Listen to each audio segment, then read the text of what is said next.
Let's go! The station that keeps it rocking 24/7. Ladies and gentlemen, GRIZZBIZ, my 2 cents. Yeah.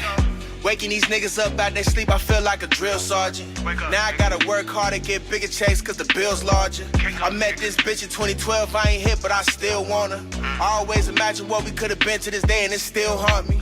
I swear, I can go anywhere and not see the same hoes. Had some underworld niggas and some squares vibing at the same show. When you get the plays coming by the pairs, then you get insane though. It's hard to be emotionally available and still stay sane, bro. I heard he smoked a cop, now he my motherfucking idol. If I ever meet him, I'ma have him autograph my rifle.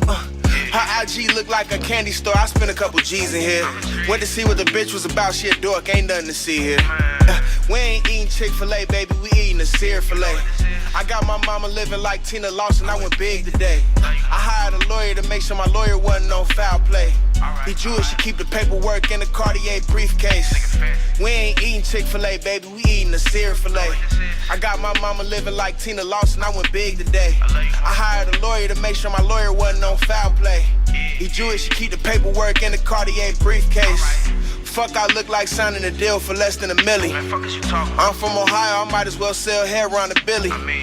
Fuck my homie's ex, the guilt hit, I was taking it hard. We talked about it, he said we good, bro, you just playing your cards. Shit I put together for us, you can never take it apart. Y'all went to war with me unprepared and was just okay with the odds. I'm the same nigga from before standoffish, not giving a fuck. I'm not making peace, I'm not teaming up, that's not how I'm giving it up. Yeah, Balenciaga this, he talk a lot of shit behind backs, they suck a lot of dick when they back out of eye, and I don't be letting it fly, bitch. Y'all be on IG in the comments pumping up airheads. See about to post a thirst trap and then pump up an airbed. I done had mad niggas take shots cause I'm so arrogant. Only difference now is you gotta be rich before I can care again. We ain't eating Chick-fil-A, baby, we eating a sear filet. I got my mama living like Tina Lawson, I went big today. turn up your radio. Right now. Guess who? Nobody got nothing on us. You're locked in to the greatest station. GRIZZBIZ, my 2 cents. Let's give me a round of applause. Give me a round of applause. GRIZZBIZ, my 2 cents. We is back in this mug. Wednesday. Can we get the I'm on my bull, Grizz is on his bull? Y'all know Grizz on his bullshit. Thank you. That person, can we get a view over there? That person right there is not there. I told y'all about them Mitchells. Didn't I tell you about them Mitchells? Power couple of the year. I'm trying to tell you. But she'll be back next week. You know, we got to give her some type of drama because these girls are divas.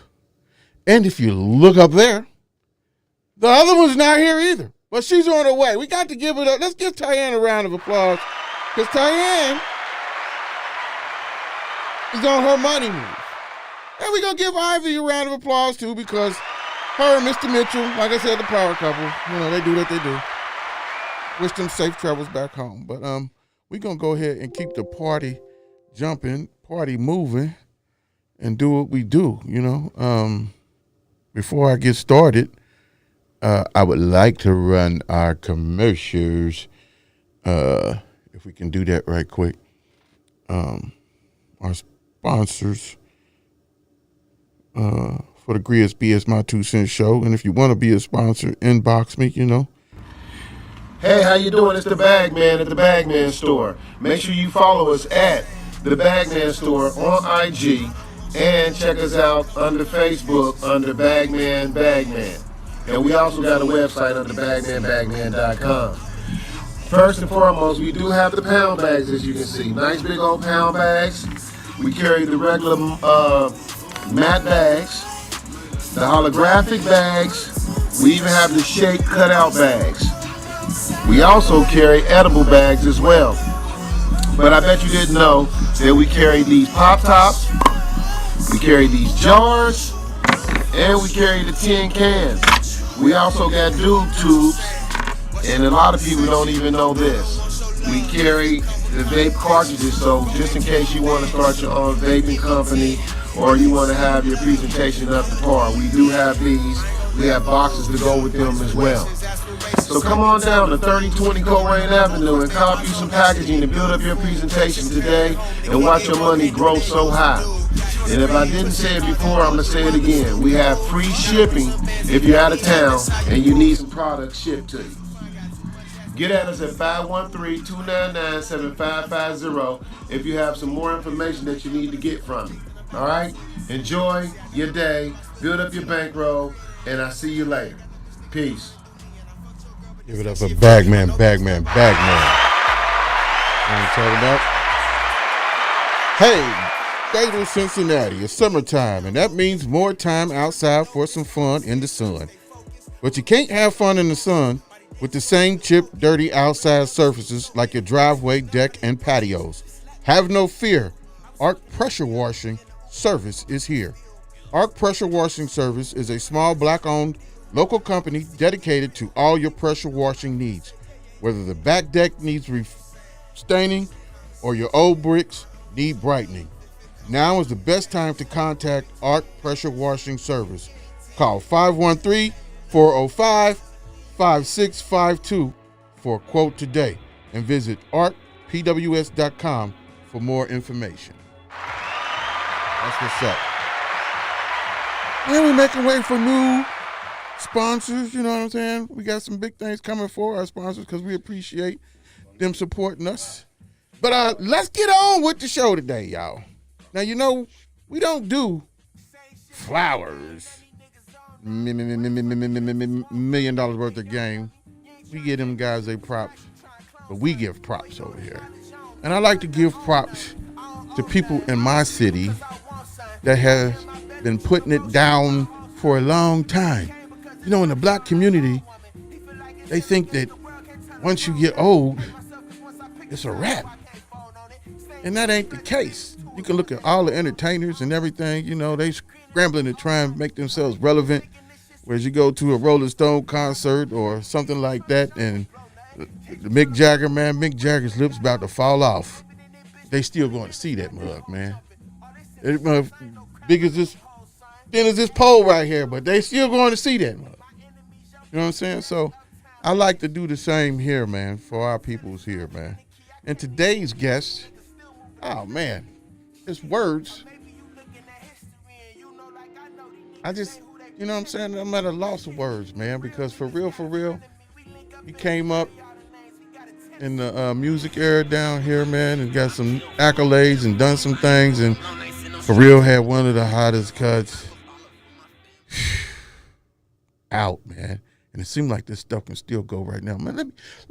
Ladies and gentlemen, let's give a loud round of applause for DJ Guy Westmoreland. Put some respect on the guy. I'm high, but we're going to call it like it is. You know what I'm saying, man? Let's give another round of applause, man, because the back of the club is just in my head right now. And I didn't think for him to pull that up, man, because I don't care where you was in the city, man, when OTR Click pulled up, man, and that music was jumping, and James and y'all running around doing what you're doing. Man, Park Place, man, I can get you, drink me some Hennessy, and relive the moment. The moment. Mm-hmm. You know what I'm saying? What's up with you, man? Man, I'm good, brother. I'm blessed. You know, I'm here. So, yeah, everything's good. Everything's good. Let me ask you, man, right off the bat. Mm-hmm. When you making your music, man, how did you make your music? What was your inspiration? What do your family do music besides all the other great stuff they do? Oh yeah. So on my mom's side, everybody was musical. My grandfather was a minister of music in his church, so he taught all of his. And so my mom, it was 11 of them, and he taught everybody how to play something. They played piano or guitar or drums, you name it. The whole family was doing something, so. You know, when we had family reunions, it was always a little jam session. And then when my mom and dad got married, my dad was singing. He was in jazz bands when he was in college and stuff. So, you know, the two of them They both had that love for music. So, growing up, that's what I was around. Was always somebody performing. My brother, he played instruments. He did marching band and that kind of stuff, and concert band. And when he was in high school, he even did marching band. In college up at he was at Central State in their band. So wow. Yeah, so I was around, music, just as a baby, and then all the way up, into adulthood, just, the whole family, somebody was doing something. So, it was always that inspiration first, besides the records I got from my dad most of the time when I was young. I was always digging in his vinyl stash, getting in trouble. Because, that was, back then it was precious, like, man, don't be touching my records. Don't touch my records. Exactly. Yeah, no doubt. Yeah. That's what's up, though. Yeah. So, doing the band and the marching and the playing the instruments and all of that stuff, let's give a round of applause for the family. Let's give a round of applause for the family. Okay. You know what I'm talking about? That's what's up. How did you hook up with OTR Click? What was the transition from doing the marching band and the school and how did that transform? Well, so I was working with two brothers, man, Mike Stallings and Joe Staples. Yes, sir. At the time, those were my guys, man, and we were doing demos, just trying to be creative. Can I stop you right there? I'm gonna stop you right there. Hold your thought. Now before Mike Cool and Joe Bolamo got to y'all down there, they was fooling with us out the way. You know what I'm talking about? No doubt. It was Grizz Entertainment, Beat House, you know what I'm talking about? Player Pro, in the basement, you know what I'm talking about? And it was always like, damn, people grow. You know what I'm saying? Yeah. So as a label, independent label, you have to I had to wear many, many hats. You know what I'm talking about? Yeah. Because the people whose drive might not been on the same page or this, that, and the third. So when it came time for growth, and you could see Mike Cool growing, and I think he might have moved or whatever, moved away, and came back or whatever the situation was. Him and Joe, they cold together. They cold. So when we got the word that they was on AllNet, my gosh, and we used to get. I'm gonna let you go ahead. I'm gonna let you finish. Go ahead. So you hooked up with them two. Yeah. I hooked up with them too, man, and I actually already knew Mike through one of my homeboys from high school, but then we connected musically, man. Honestly, DJ Fresh, I got to give him credit for that introduction. Let's give a round of applause to the original DJ Fresh. A lot of this stuff going on right now today. We got to give that man his props. I know I do. I have no shame in my game because I was running around behind trying to pick up the crumbs and make bricks myself with this music and entertainment. No doubt. You know what I'm saying? Yeah. So Fresh called me up because we were acquainted through the DJing and whatnot, but he knew I was making beats, and so he called me up one day and say, "Man, Guy, man, come to the studio, man. I got these dudes I want you to meet. I think y'all be a good connection." So I went to studio, man. Beatbox Studios is where we met. Okay. And so I had a cassette with some beats on it. When I walked in, Mike was already, he was grinning because he telling Fresh like, "Oh man, I know Guy." And so, I walked in, man, and I already knew Mike, and we were good. And me and Joe hit it off great. And I threw on the tape, and we just started vibing. And then from there, so as we were working on a demo for them, they were doing some writing for AllNet, and so they told me like, "Yo, man, we working on this track with D'Amica." AllNet was working on a solo album for D'Amica. I am so salty. I'm gonna cut you off all the time here. You got to forgive me because the stories and everything coincide, and I remember those times like, God damn, like D'Amica, bringing up D'Amica. Reverse right quick. Yeah, man, that's sometimes I'm a bitch, right? That's the name of the song, ain't it? Didn't they do a remix with all of the females, Yo-Yo, or is that something else? Yeah. No, the music video had Yo-Yo, it had Suga-T, you know, she was down with E40. Yeah, I had her on here. I just finished texting. I told her to tune in today. I said it on the text right now, like, yeah, she been on here 3 times already. You know what I'm saying? So I got a good relationship with her, but I'm definitely gonna bring that back up. I should tell him to call her, like call in. I want Mike to call in too because I didn't know that. Yeah, the music video, man, it had them. They all did features, and they even had the famous porn star, man, Heather Hunter was on there. Oh my goodness! Oh my goodness! Why didn't that never take off, man? You know, it did pretty well when it was released. As far as the video, it did chart. We got some chart action on Billboard for that.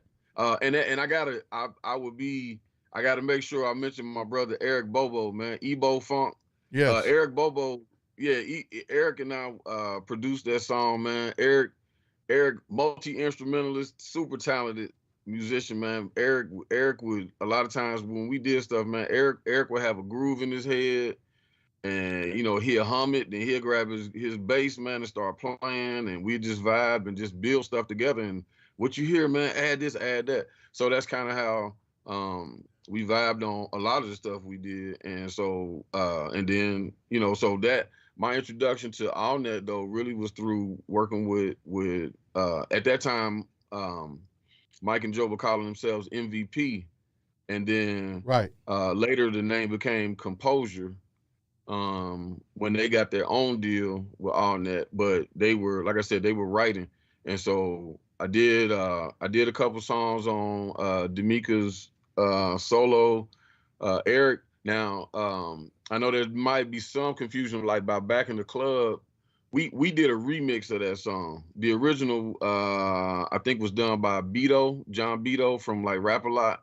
Okay. But we did a remix, and then for D'Amica we did a few tracks. I did, like the title track of her album, that was a track I did. It was called Now Feel Me. But yeah, that's Sometimes I'm a Bitch. And then in parentheses, it was I'm a Real Lady. Yeah, that was her lead single. And so Eric and I did that. They shot a video, and you know, man, it was so much that happened, because then like with Mike and Joe, they got their deal, but their album was never released. So that was painful though, man. We poured a lot of blood, sweat, and tears literally into that project, and that never saw the light of day. I mean, there's videos that got recorded. They're on YouTube. D'Amica stuff, you know, D'Amica had some nice guest appearances, but you know, for me, I've always been by 513. I appreciate and have respect for all those guys from all those other places who contributed, and then the stuff that they accomplished, you know, outside of what we did.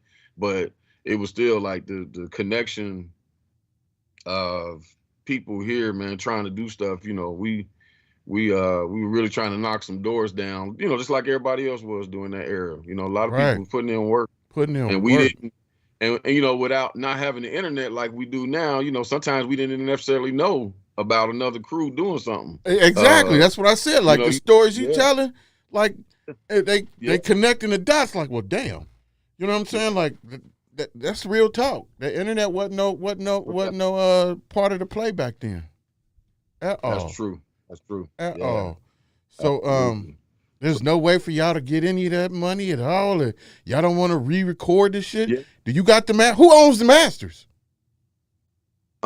Technically, man, anything that was done, it would be Tyrone Hill. You know, he owned the label, he owned the masters, the master recording. So yeah, you know, I don't think the label has any. Well, you know, the label went defunct, of course, but I don't think they have any real interest in it. But I don't know. You know, we haven't had a conversation in years about it.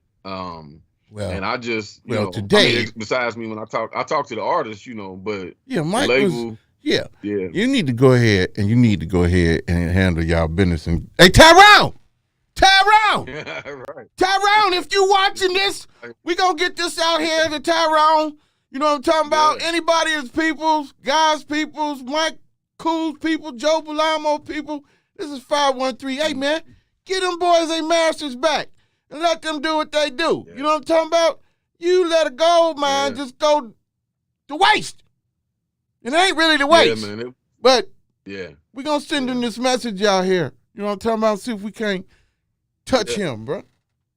You know, not like that. Yeah, no doubt. It was, like because there was some dope stuff, man. I even had a chance to work, K. Riley, did some stuff with him because K came over and was getting ready to do a deal, and but he never did a record deal. I believe it was like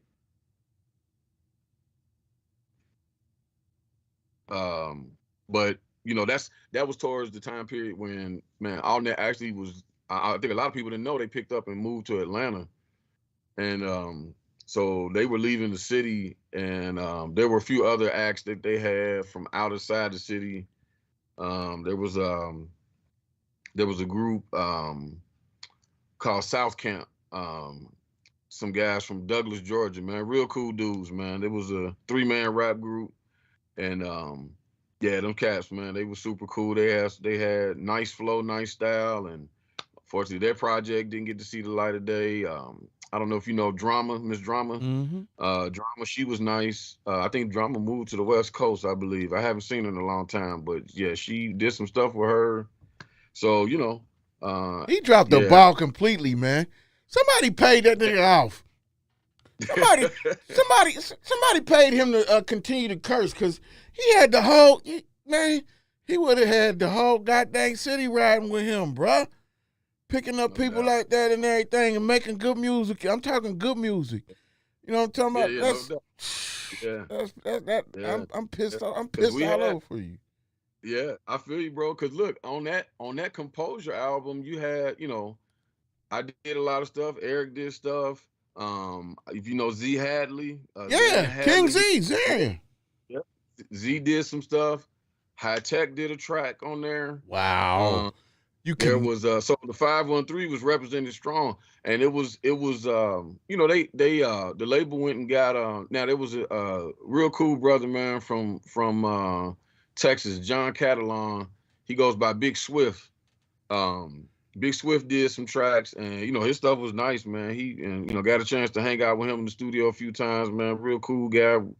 He wasn't uptight about sharing ideas. We sit down and just chop it up, like, man, this is how I get this big sound. This is how my drums, I get my drums sounding like this and that and the other. So I'll never forget all of that, man, because I was always learning, wanting, willing to learn. And, it wasn't a competition thing for me. It was just creativity, Right.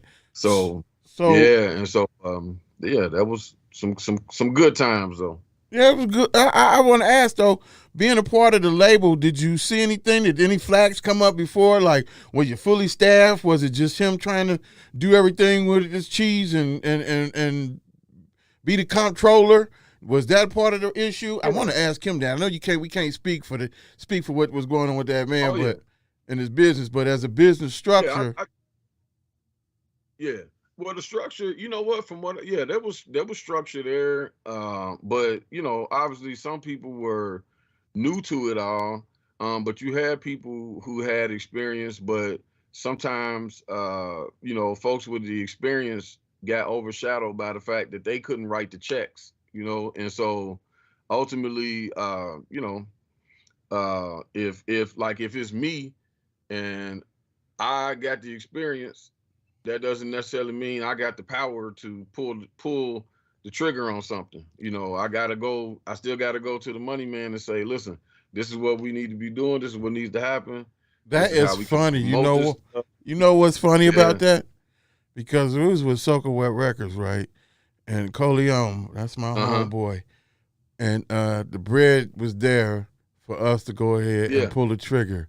But the nigga never pulled the trigger for whatever reasons. And I need to ask him that when I come on here. Like, I see this nigga every other day or talk to him, I'm like, and that's the question I need to ask.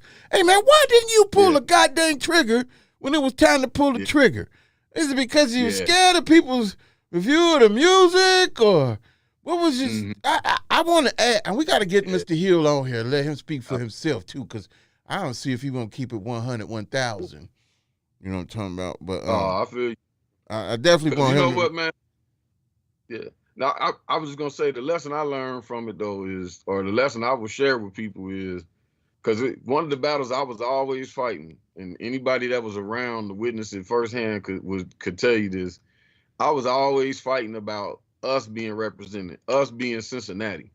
Like when we were doing stuff, a lot of times, you know, they, like I said, in all of these projects, every project I ever touched for them, somebody, producers and other people from other places would be reached out to. Like on D'Amica, they went and got Stevie J to do a track, right? Yeah. And I'm like, I don't give a damn about him being with Diddy and Bad Boy. So what? Like, it was a time we didn't know who them guys were either. So yeah, they making hits. Well, so what? We got hot music here too. Why don't we, how do we look being a Cincinnati record label? Go and get people from New York or California or Texas or any other place, Atlanta, I don't care where they from. Why would we go get these guys to do stuff and then, you know, like you don't, we can make our own stuff hot. Yeah, well, on the business move, now as a CEO, I'll put my CEO hat on, and I'm just going to play devil's advocate here. Like, okay, you making hot tracks. I don't know how many tracks, if you was on my label when that situation was presented, I say, you got credits and everything for about 5, 10 songs, however many songs you did. But this person over here, I don't know if that time Stevie J was hot, whatever he was doing was hot. Maybe he might have been in that heyday, that Diddy day, whatever. Yeah. As a business move, I would think to, and which they do anyway today, is make features.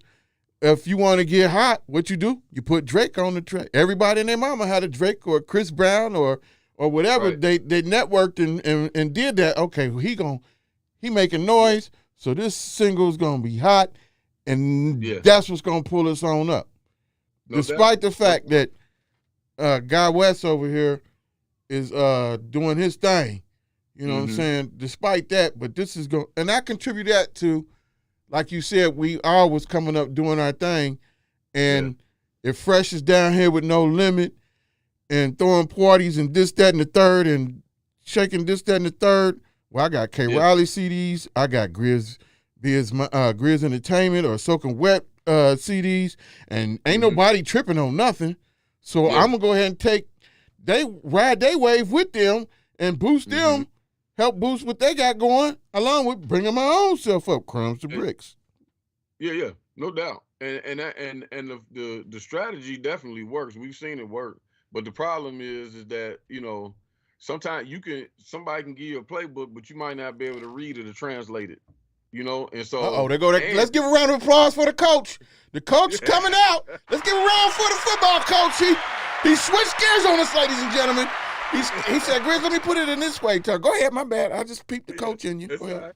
But I was just gonna say too, like watching that happen, man, like for real, I think like some of the business moves were, you know, those labels those other people, it was like they just saw dollar signs. Yeah, okay, this label's being ran by an NBA guy, he got a lot of money to burn.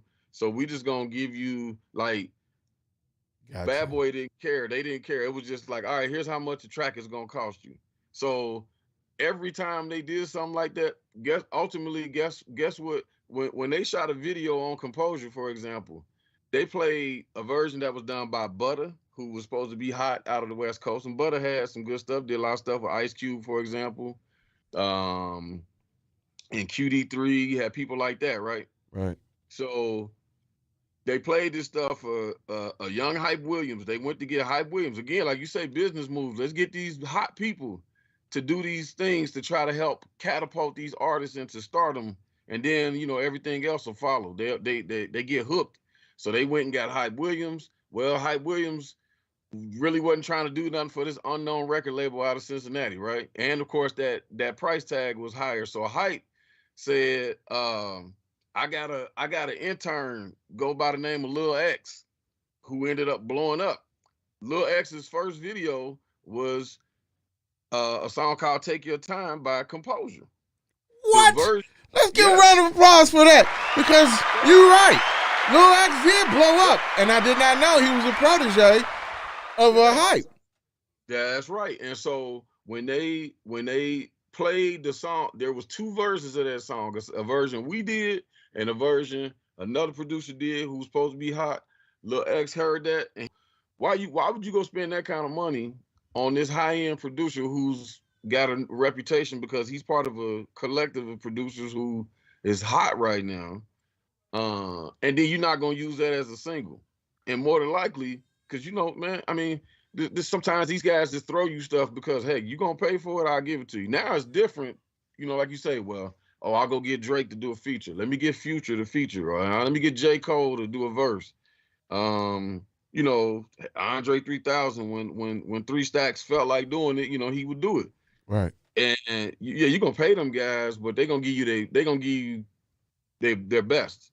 So I saw labels doing that, man, and it didn't always translate into success because sometimes the public didn't even get to hear it. And it wasn't necessarily the best thing creatively because it was, I think, you wanna know why? It wasn't authentic because there's no real relationship. You know what I'm saying? When you spend the time with people and y'all vibing, that kind of stuff can go.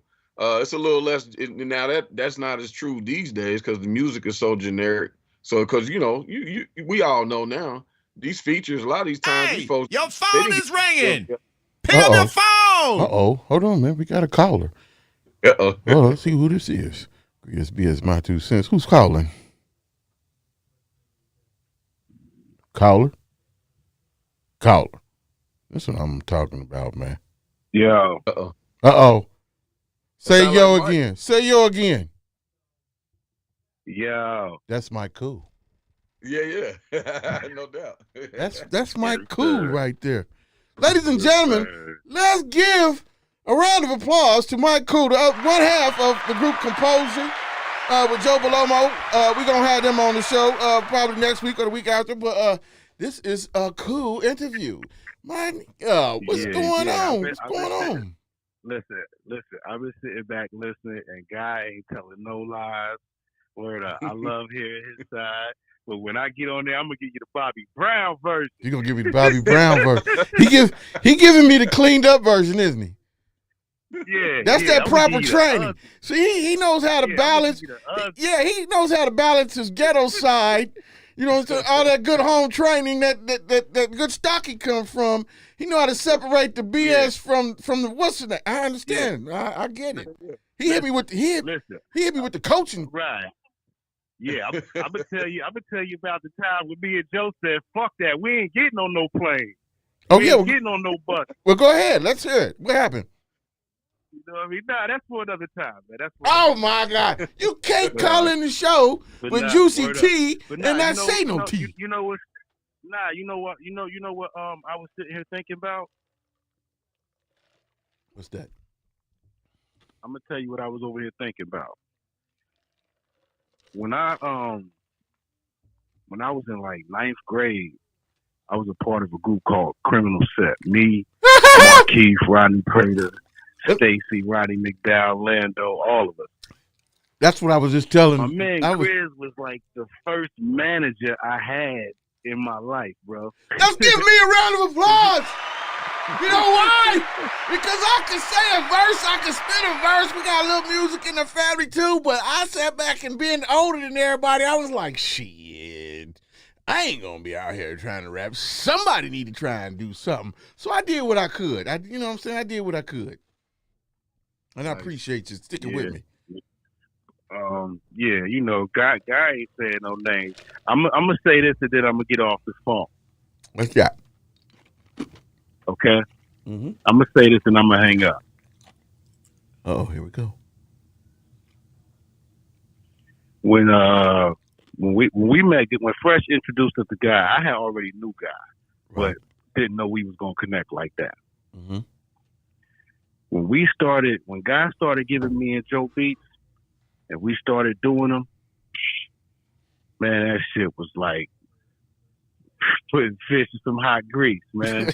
So when we jumped on with AllNet, it was a guy by the name of Sid there.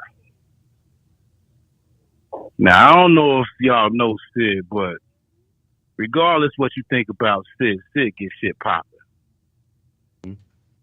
You know what I mean? So, like you said, Sid couldn't write the checks. You know what I mean? Yeah. But everywhere me and Joe went, man, Sid had us in spots. Motherfuckers loved us, bro. We up in Puffy Restaurant. We out there, L.A.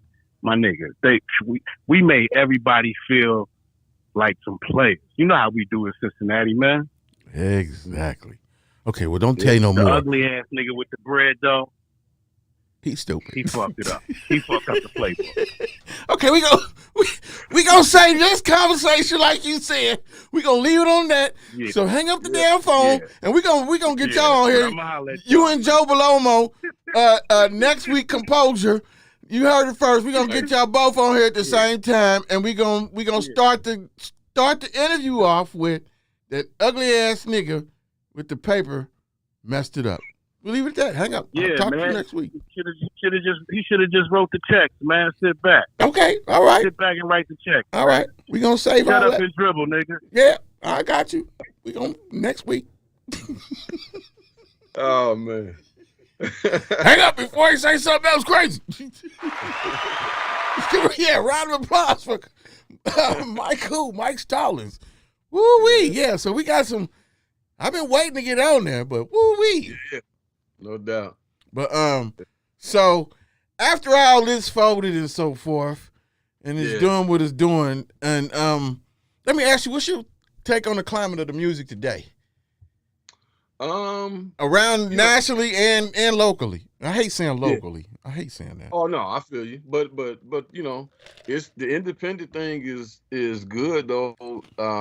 You know, I love that technology has provided all these different outlets for creative people now. You know, I have a strong appreciation for it since we came up in the days when we didn't have any of this. Mm-hmm. And so I'm happy to see these young artists, you know, doing their thing. So locally, you know, honestly, I don't feel as connected to it as I once did. I try to, you know, I'm busier these days, you know. I'm not a single dude without kids anymore, you know. So being a family man, being older and busier, I don't get to, you know, put my ear to as much as I would like. But I do hear, you know, I do try to connect and listen to what I can. So, you know, I hear some good stuff. I hear people still trying to be different. Because the one thing that always frustrated me with Cincinnati was that it felt like we didn't have a true sound. Everybody was always trying to chase whatever the wave was instead of realizing we had our own wave. It was okay being different. And that wave included funk, man. Exactly. You have funk in your tracks, and you know what I'm saying? That's what's lacking, man. Here, these cats is, I'm not say lacking, they riding the wave and doing what they doing, some of it, but I say that to every one of these producers here that I hear music. Hey, man, would you please make something with some funk in it? I guarantee you at least half a coast is going to ride with you, because that half a coast, that West Coast, then originated, we number 2 in funk. So please, why don't you use what God gave us? Yeah, no doubt. Yeah, I don't like, I would tell people there's times I've been given records or songs and they told me it was Cincinnati people, and I'm listening and I can't tell. I'm thinking they're from Atlanta. Right. Or I think they from Brooklyn, or, you know, or somewhere, or maybe they sound like they're from Memphis or something. And I'm like, you know, and, you know, don't feel like you got to copy what's out there. Just do you. Yeah. Like you said, put some funk in it, you know? So, but then on a big scale, you know, I hate streaming again. The access to music is great, but you know, I'm happy to see that some people realize that they had to be, you know, creative and do more than just make music. You know, you're not gonna make money streaming. You see these big major artists, they get huge numbers of streaming, but then when you look at the streaming rate, it was paid from all of these platforms, you know, it's pennies, or it's they splitting pennies. You know, figure that. You know, and so yeah, so now okay, if they're getting into merchandising, if they got a big following, they can do shows, and promoters, you know, they can command certain rates from promoters. That's cool. But I do feel like some stuff is just way too. I feel like there's a lot of microwave stuff, you know. People feel like they gotta, you know, our attention spans are short. I noticed, you know, flipping from doing music production all the time to DJing, which is something I always did.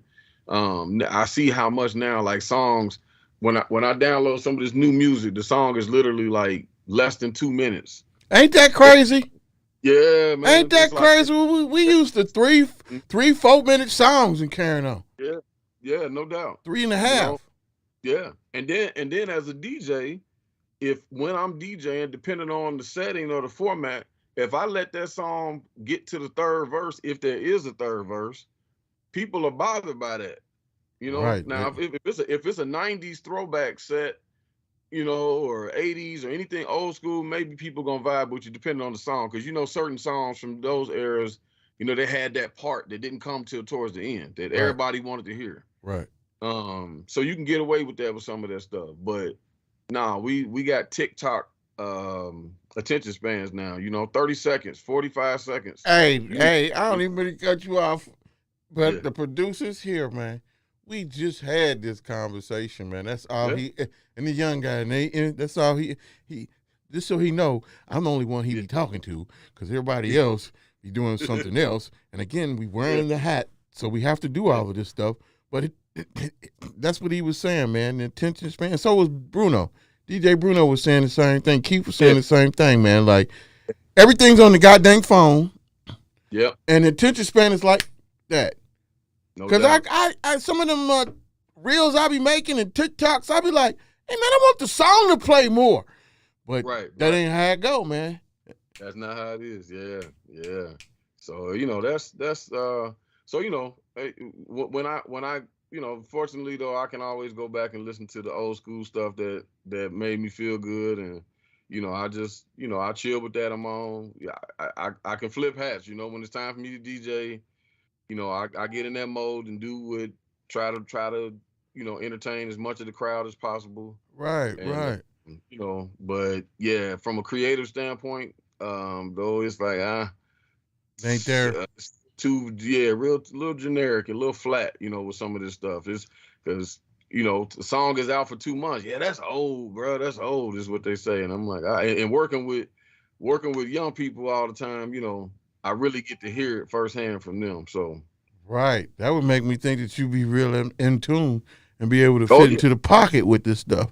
But you know, going back to what we were saying about the 30 seconds or whatever it is, you know who a good DJ that's been doing this stuff, doing that type of quick stuff was Capri. Let's give DJ Capri a round of applause, because I've been to a couple of his parties. I went to one big derby party, industry party, and then one up here. And man, I wanted to hear the whole damn records. Yeah. But this nigga goes so quick, and those folks was used to it that he was grooming himself already. He was ahead of the curve as far as that style of DJing is going on. But your DJ, how did you hook up with the cool kids, man? All of them cool, man.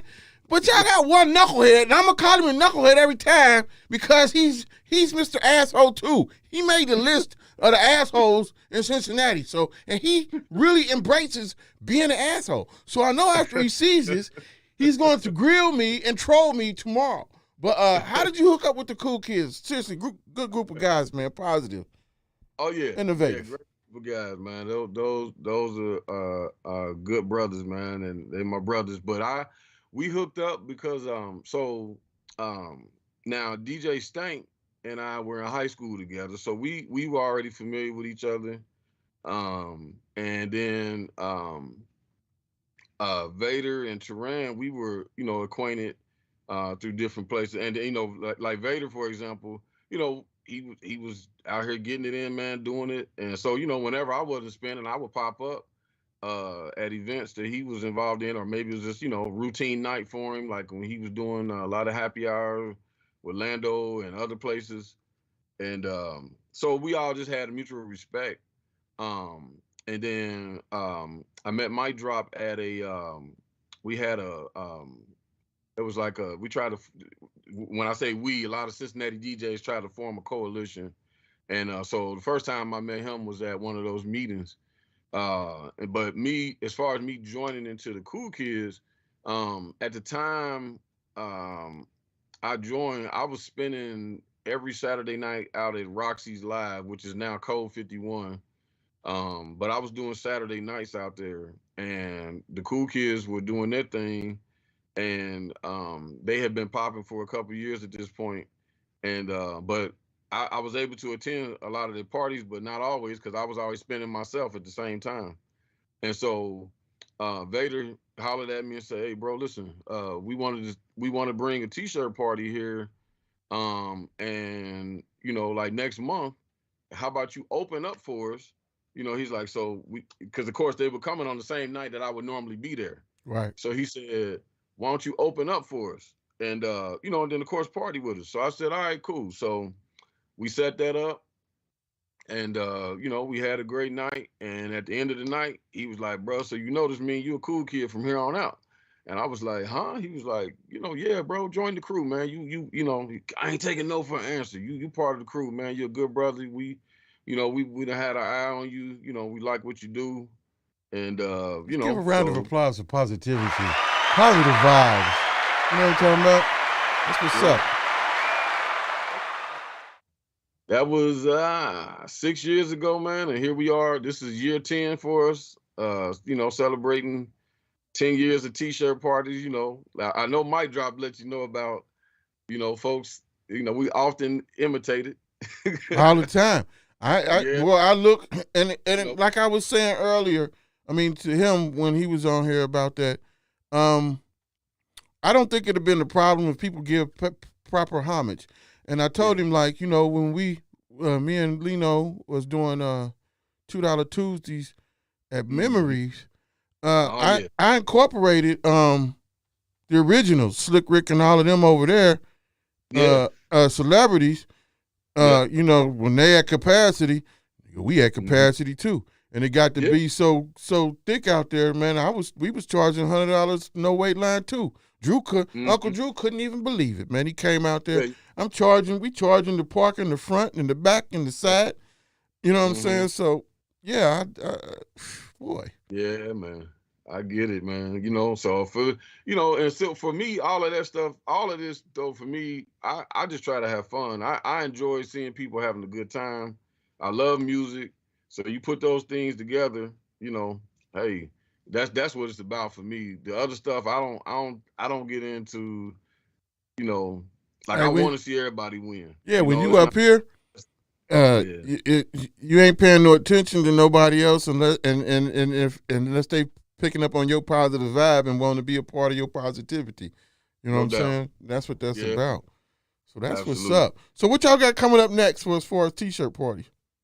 We'll July 9th, we'll have another t-shirt party, again, so all summer long we're gonna try to, celebrate, like I said, our 10 years of tees, as we've been calling it. Okay, now I'm gonna throw this out here right quick. You heard it first here. So I want the cool kids to be a part of it. And y'all can incorporate me any way you want to incorporate me. But here's a little secret. I'm gonna come closer here. So you always have the t-shirt parties. The thing that's trending now is the Hoochie Daddy shorts. So y'all should have a Hoochie Daddy shorts party. Y'all know Grizz on his bullshit. Don't say that yet. Right. And then have the ladies judge all the brothers in the Hoochie Daddy shorts. Now, here he go. Now y'all don't got half of Hoochie Daddy shorts, but there's a bunch of Negroes that are on the Hoochie Daddy shorts. So right. You know what? I think it'd be a great time to expose them and make money off of them too. What you think? Hey, you know what? It might be worth a shot, brother. We'll see, man. Yeah, put that up on the roundhouse table the next time y'all meet. and throw that out there as one of the ideas on the board. You know what I'm talking about? And incorporate me how you made. I ain't wearing no damn Hoochie Daddy shorts, but figure something out. Yeah, I know I won't. I rock my T-shirt, but my shorts gonna be regular, man. But yeah, we got, like I say, July 9th. We also in July we always do our PTO skip party. We doing that July 22nd. That's Music Fest weekend. So we always do that. So look for promo for all of that stuff coming up. And that's always a good time, man. That's a free event. That's one we don't charge for. We just kick it. The vibe is fun. People come out. See, that's how you know you're doing things, when you can give stuff free to your people who's been supporting you for 10 years. That's when you know you got a real brand. Let's give it up for the brand.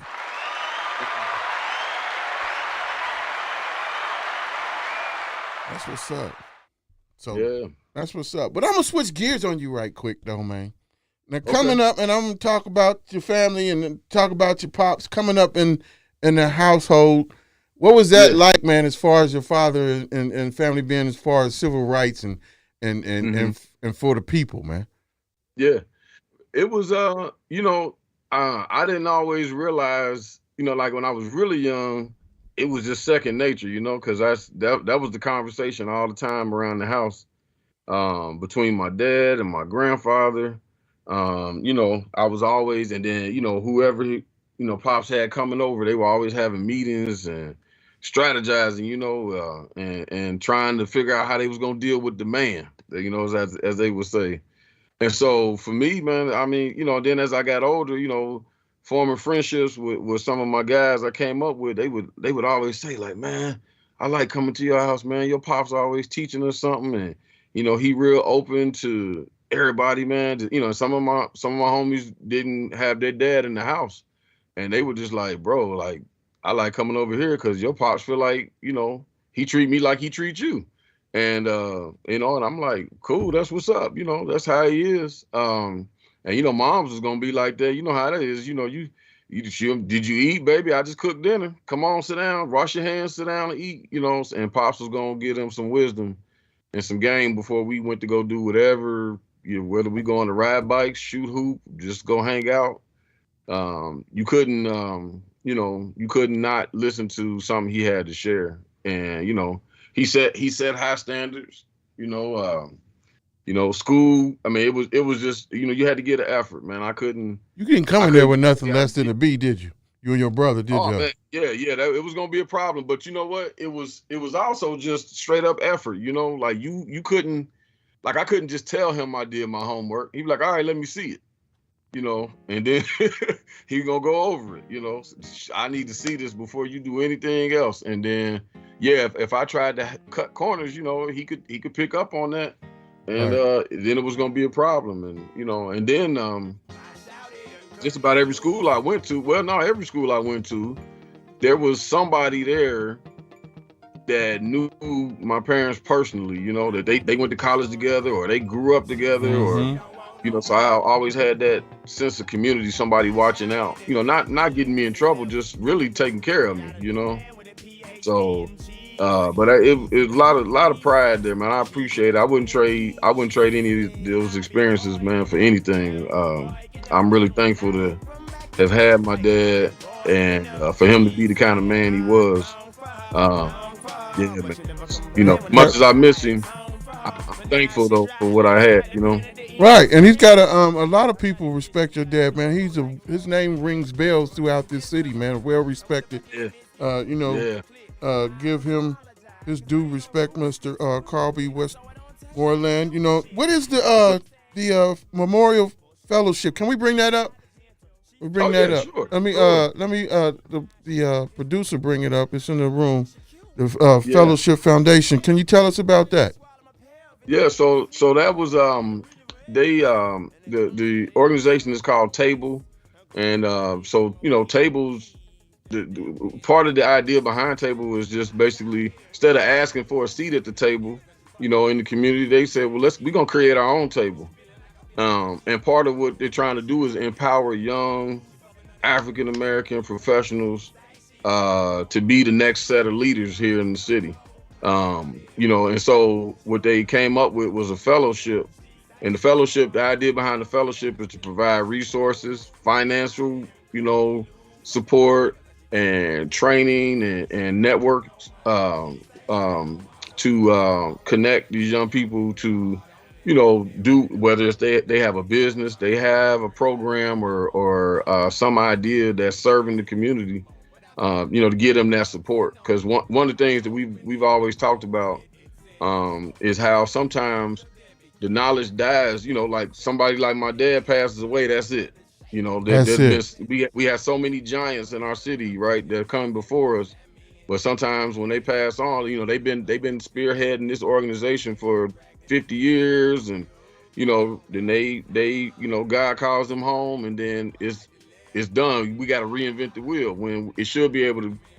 You can carry it on. So, you know, pass that on to younger people. Be willing to share the stage and the spotlight so that everybody can do what they need to do. So when while that was being formed, you know, that's my dad took ill and passed, and my good brother Teran Stallings reached out to me and said, "Hey man, we would like to name this fellowship after your dad because he lived his life basically the way he lived his life, and what he was doing, it represents what we're trying to do. So, you know, if it's okay with you and the family." So yeah, I was blown away, man. I was honored. You know, I'm still honored, you know. So that's going to be an ongoing thing. We just had the deadline pass for this year's fellowship on Juneteenth. On the 20th was the deadline for this year's application. But the idea is this is something that will happen from here on out. They're going to keep doing it.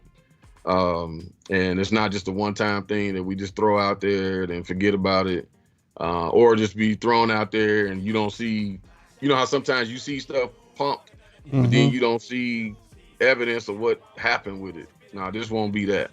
Like you're going to see, you know, some young leaders getting the support that they need so they can bless us all with their gifts. That's the idea there. And honestly, that's what my pops was about. You know, I watched him, he and my mom and other people in the community. I was growing up in Mount Auburn, man. When something wasn't right, they said, well, we're going to go create it. Or the school district don't have something, well, we're going to go up there with the idea. We're not just going to go complain. They would come with the program. Like, hey, y'all need this. And this is how we can make it happen.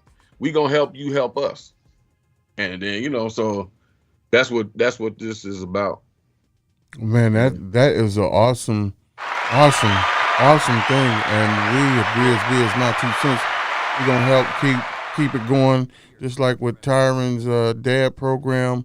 I know you mentor and coach these kids, and I got to say, it's probably got to be hard dealing with teenagers. I see some of your posts sometimes, and some of these kids head like a rock. You know, I ran into a wall in school, so I understand, you know, kids' heads is hard as rocks. And, Is it? Do you find it being a different breed of kids from our generation? Is the generation wilder? Oh yeah, it's definitely different. I mean, you know, it's even different from like I've been coaching high school ball now. This will be year 20 coming up, and wow. I'm coaching alongside of some young brothers that I coached, you know, when they were in high school, and it's funny, like they'll tell me, they said, "Oh man, Coach Wes, you don't yell as much as you did like when you were coaching us, man. You way more laid back now." And I said, "Well, yeah, these young men that we coaching now, they're different. Like I could chew y'all out and say, man, go hit the steps or go run, and y'all would just do it. Like, all right, coach, man, all right, and they go run. You know, kind of how we all came up. Coach told you to do something, you just did it. You did it. You know." You didn't do. I mean, and nobody ever told you to do nothing crazy. I mean, something your mom and dad told you, like, man, don't let nobody tell you to do this. You know, but everything that was within the game or whatever sport, whatever. Heck, if it was a teacher said go stand in the corner, you stood in the corner. Like, all right, I'm in trouble, so I go stand in the corner. I got to stay after school or stay back for lunch. You did it. But what I noticed with young people now, they're definitely gonna question everything. There's a different foundation being set. like why, or as soon as you go to correct or demonstrate, like, hey, this is how you do it. The patience, like we were talking about with the music, it's the same thing with that. They don't have the patience to hear you explain something. Bruh, you zoning me out. That's the number one thing I hear from, because I teach in schools as well, and they, oh man, you zoning. Like, wow, I'm trying to show you something. You don't have a few minutes to just hear this, and then it's something that's gonna help you. So yeah, it's challenging, but I do it because that's the way I came up. I was blessed with great parents, but I also had a great network of people outside of home.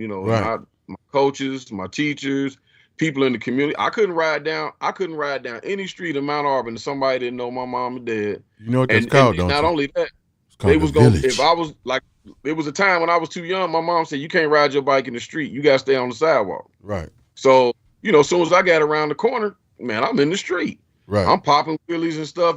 Well, okay, here go Miss So and So sitting on her porch. Guy, if I tell your mama, you gonna get your butt beat. Like, man, get back on the sidewalk. I ain't gonna talk back. I ain't gonna tell that lady, "Oh, shut up, old lady. You ain't my mama." Right. You would have never met me. Right. I would have got killed, man. So that is missing, man. And that sense of community, so that when if somebody is participating in sports or some other activity, and grown person addresses them, they should just know, like, we're not here to hurt you. And if you feel like that, that's when you go tell your parents, like, hey, I don't trust that person. Right. Something ain't right. Right. Okay. Then your like my mom and dad would tell me, if you got a problem with something some grown person told you, you just be quiet. You say to them, "Can I please let me call my mom and dad?" We'll fight that battle for you, but you can't disrespect somebody just because you don't like what they said. Right. You don't do that. So that's so yeah, it's definitely challenging and definitely very, very different. And honestly though, there were some things though that when we were coming up, man, I talked to all the brothers that, we talk about football now, and they asked me like, man, I noticed y'all don't hit in practice as much as we did, and a lot of stuff changed. And I said, yeah, honestly, some of that stuff our football coaches had us doing really wasn't right. They was doing some rough stuff. I mean, we was tough. We dealt with it. Right. But some of that stuff, yeah, like you can't tell a kid now you don't get water until I'm thirsty. No. You know what I mean? If that kid, you wait. That's a lawsuit. I'm about to say, you about to get fired, lawsuit, and everything else. Which segues into another question, and I ain't gonna keep you too much longer. But bringing that up in the kids' behavior and so forth, we've been seeing a lot of school shootings and mass shootings throughout the United States. Now, you coach kids in football, so right now Ohio passed that law for carry and conceal, and they also made it possible for teachers to carry handguns in school, permits and so forth, for so many hours of training. What are your thoughts on that? Yeah, I think that's reckless, to be honest with you. I feel like the only people that should be armed in a school building is the school resource officers. Those people go through extensive training, and as we know, oftentimes, especially when it's dealing with us being black folks, interaction with them can end the wrong way with a gun, right? So yeah, I still got one child in school. I don't want her in the school building where a teacher is carrying a gun. Me personally, as a teacher, I don't, and I tell people, I try to be as transparent as possible. I'm licensed to carry, but I ain't carrying up in no building, and I don't want to. Let me ask you. Okay, let me stop you. I get it, but I don't get it. And the reason why I don't get it is because, now you said school resource. Now, just take, for instance, that sheriff that's that whatever he is out there in tech, whatever it is, I don't know what the name of the damn city is. Uvalde. Yeah, I know you're talking about. Yeah. Well, the resources didn't act accordingly. And in most schools, you only have one or two. Like, just say Colerain, for example, the Colerain school system, I think they have one resource officer, maybe two in the class, in the school. And I think that I believe teachers should carry. And and if they didn't carry, then I think that every school, if you don't want to arm the teachers with guns, then every school should come equipped on every interest like you do when I go in the Fifth Third to cash my mother check, get my money. Anytime I go in there, I go through a box. You heard me? A box to sit there and scan your ass and take your glasses and your stuff off. They're going to scan you if you got a gun.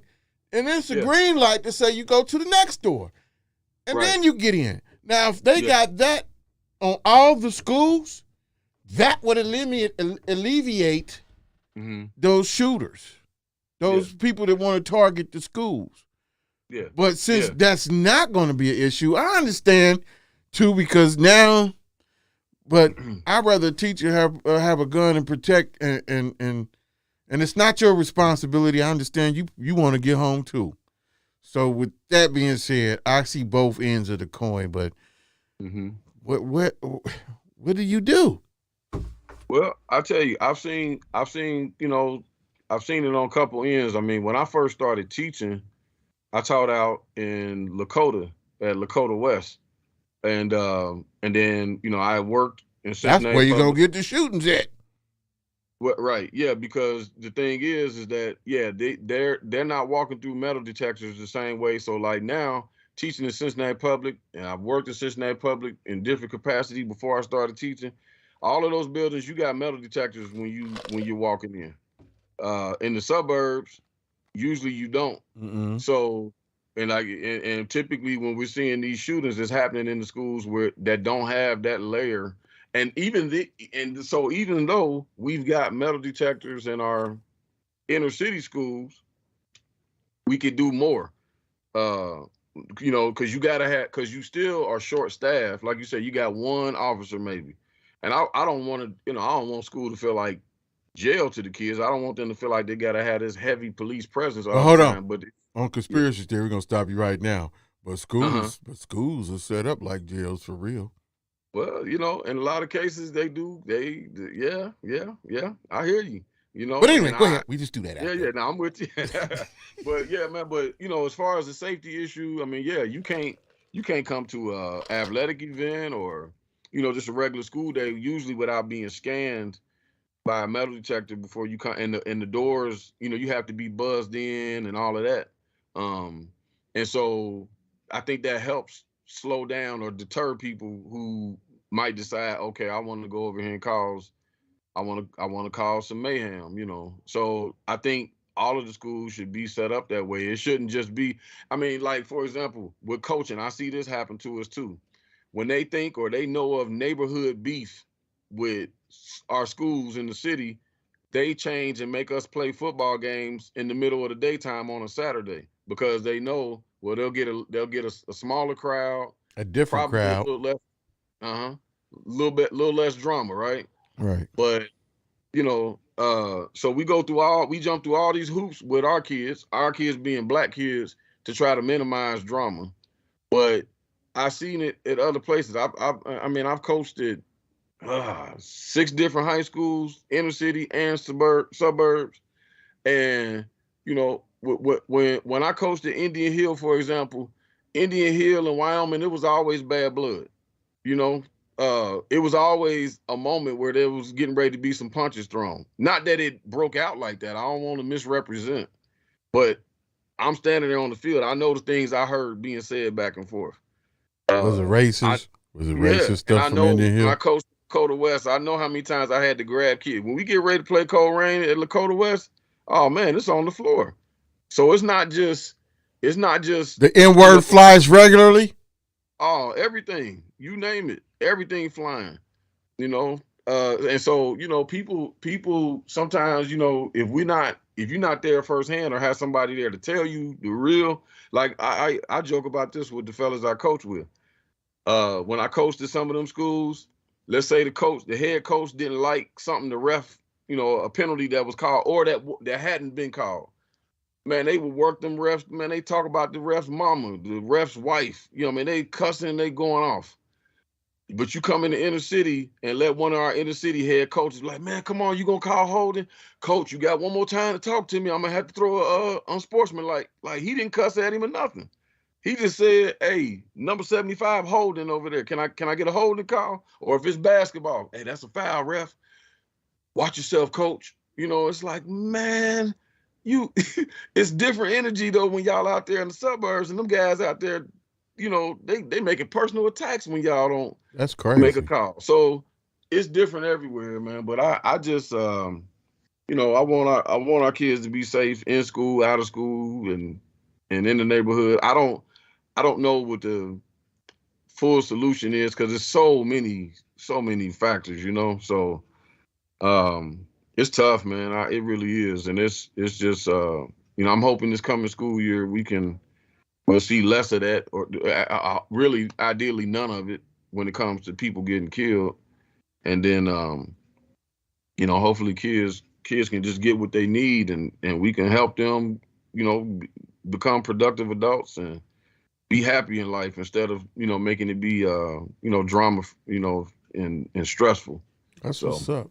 Yeah. That's what's up, man. Well, I appreciated you coming on the show. Let's give God Wes another round of applause. You know what I'm saying? His Father's Foundation, Tyrone Stallings, all of them, giving them a round of applause. Cool kids. Yeah, man. I appreciated you coming on today, man. It's something that I wanted to do, get it going and get it cracking, just to let you know that we appreciate what you contributed to the city in the past and what you contributed to the city in the future, and your father's and parents' legacy. Help keep that running on and keep that positive vibe going on. So I salute you for that. And before we get up out of here, man, don't forget, I'm saying it first, the Hoochie Daddy party brought to you by the Cool Kids. Y'all know Grizz on his bullshit. Stop saying that. That's the real deal, man. We gonna get paid off of that. Grizz on his bullshit. But we gonna get up out of here, man. And like we always say every Wednesday when we done, don't be stuck on stupid and relaxed on dumb. Holla at you. Shouted and cut me loose and left. Let's go! The station that keeps it rocking 24/7. Ladies and gentlemen, GRIZZBIZMY2SENSE. Overworking up, and when I hit from back, it feels like I'm boyping up.